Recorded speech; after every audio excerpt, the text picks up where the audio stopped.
Hi, I'm Navcan, here to show you the pre-season 14 support itemization changes. There's a lot to go over, so let's get started. First, we have the new support quest item, World Atlas. It's a combination of all the previous support items, so you can either deal damage or execute minions to complete your quest. Once you reach 500 gold on it, it transforms into Runic Compass, giving you access to wards and a bit more stats.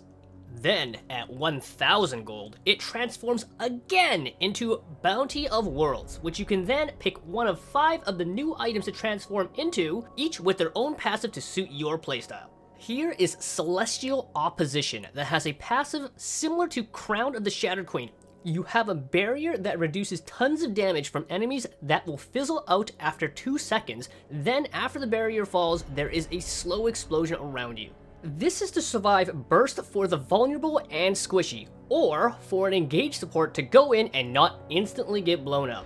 Next, we have Solstice Sligh. Slowing or immobilizing an enemy champion restores health and grants movement speed to yourself and a nearby ally with the lowest health. This is good for supports that are looking to peel threats for their carry, as buffing your tanks isn't as efficient for its longer cooldown.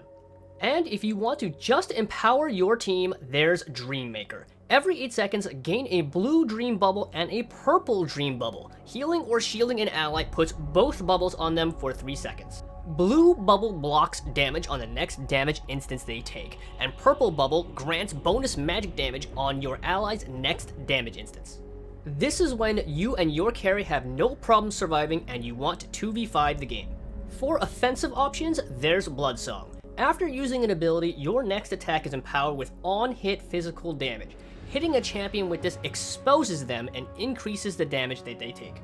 This is meant for attack damage supports that want to auto-attack frequently.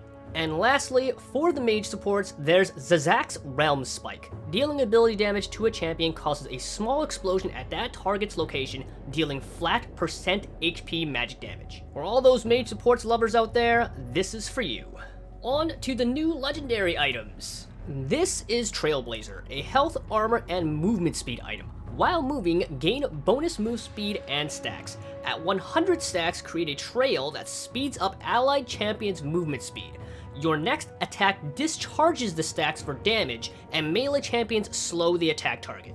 The effect is similar to Dead Man's Plate, mixed with Elixir of Iron. Good to roam with and get into position for plays. Bonus points if the enemy team is AD heavy. Here is Donore, which gives a flat amount of summoner spell haste, as well as ability power, heal, and shield power based on how much % base mana regen gained from items. This is just a stat stick for heal and shield enchanters. The summoner spell haste does stack with the rune Cosmic Insight and Ionian Boots of Lucidity. If you have all 3, Flash goes from a 5 minutes to 3 minutes and 23 seconds. No more Mythics! Mythics will lose their bonus passive from completed legendary items and some additional stats or effects. Shirelia's Battlesong costs less, has a different build path, grants movement speed on its own, and only has the active. Motivate and the Mythic passive bonuses were removed. Locket of the Iron Solari costs less, has an adjusted build path, and only has the active. Consecrate and the Mythic passive bonuses were removed. Echoes of Helia costs less, has a similar build path, and only has Soul Siphon that now stores 3 charges instead of 2. Dissonance and Mythic passive bonuses were removed.